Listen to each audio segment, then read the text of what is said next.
আলাইকুম, কেমন আছেন সবাই? আগামীকাল 1 তারিখ, 2 তারিখ, 3 তারিখ 3 দিন সরকারি বন্ধ। এই সরকারি বন্ধে আমরা বাসায় আরামে ঘুমাবো। ঘুমের সময় যদি বাসা থেকে বলে এই ঘুম থেকে ওঠো, বাজারে যাও, চা পাতা নাই, গ্রিন টি নাই, সরিষা তেল নাই, কাঠবাদাম নাই, কাজু বাদাম নাই, হলুদের গুঁড়া, মরিচের গুঁড়া, ধনের গুঁড়া, জিরে গুঁড়া ইত্যাদি নাই, বাজারে যাও। ঘুম ভেঙে বাজারে যাওয়া সম্ভব না। কী করতে হবে? অনলাইন নির্ভরশীল একটি প্রতিষ্ঠান, সেখান থেকে অর্ডার করে কিনে খেতে হবে। খাঁটি মানের খাঁটি পণ্য, একবার খেলে তা বারবার খেতে মন চায়।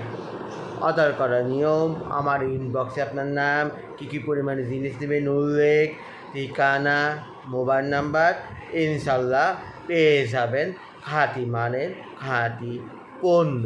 সবাই ভালো থাকবো। আসসালামু আলাইকুম।